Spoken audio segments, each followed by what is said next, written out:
विकास नगर के bright angel school के अंदर जो है शुक्रवार की छुट्टी करने के लिए बच्चे की कापियों पर लिख दिया, जिसके चलते वहाँ विवाद खड़ा हो गया। आप भी स्कूल के स्टूडेंट रह चुके हैं और आज यमुनानगर के अंदर रह करके एक अच्छे उस पर हैं। आप अपना परिचय दें और बतलाएं कि क्या क्या लगता है कि वहाँ पर इस तरह की कभी कोई आपने जो अनुभव वहाँ पे उस समय पढ़ाई के समय अपने किए हैं उनको थोड़ा बताएं हमारे दर्शकों को। नमस्कार।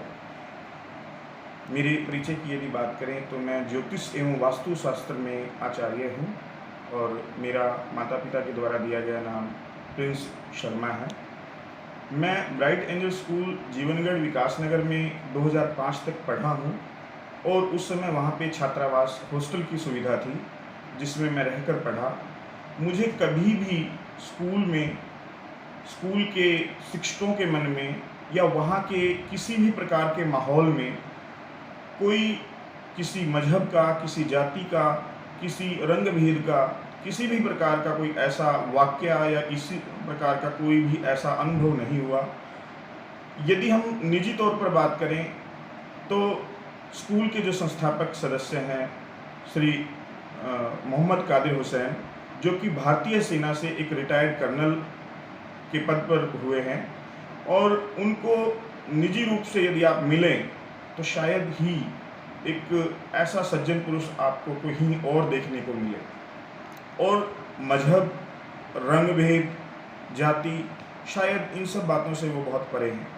तो क्या लग रहा है जिस तरह से जो है उन्होंने कहा, मगर उन्होंने जो है इसको लेकर के डीओ को भी लेटर लिखा और वहाँ के एसडीएम को भी लिखा, उनकी अनुमति नहीं मिली तो उसको वहीं पर जो है स्थगित कर दिया गया। उसमें छुट्टी एक दिन भी नहीं हुई, उसके बावजूद भी विवाद बढ़ रहा है। तो क्या लग रहा है इस पर राजनीति हो रही है? देखिए, अब आपकी बात से ही एक बात स्पष्ट होती है कि उन्होंने जिलाधिकारी, जिला शिक्षा अधिकारी और एसडीएम जो अधिकारी हैं उनके विवाद पर या उनकी आपत्ति पर इस निर्णय को किसी भी प्रकार से लागू नहीं किया।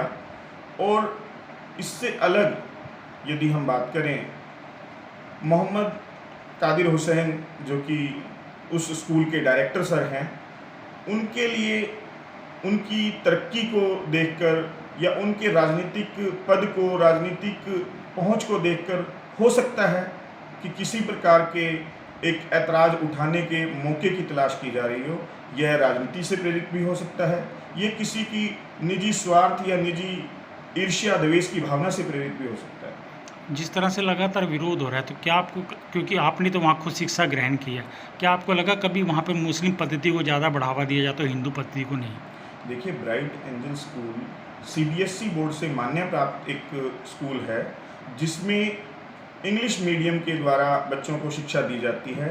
और निजी रूप से या अन्य मेरे सहपाठियों के अनुभव के आधार पर मैं बिल्कुल एक विश्वास के साथ एक दृढ़ शब्दों में ऐसा कह सकता हूं कि वहां पर केवल और केवल पढ़ाई जो कि सीबीएसई बोर्ड की है वो कराई जाती है। हाँ, उससे अलग डायरेक्टर सर के द्वारा बच्चों को विभिन्न प्रकार की मोरल हाई करने के लिए जो शब्द हैं, बच्चों के अंदर एक देशभक्ति की जो भावना है, बच्चों के अंदर एक राष्ट्र के प्रेम की जो भावना है, उनको मजबूत करने के लिए ज़रूर समय समय पर बच्चों को विभिन्न प्रकार की स्पीच दी जाती हैं। लेकिन किसी हिंदू, मुस्लिम या किसी अन्य प्रकार की किसी भी जातिवाद का कोई वहाँ पर ऐसा मुझे तो कभी देखने सुनने में नहीं आया।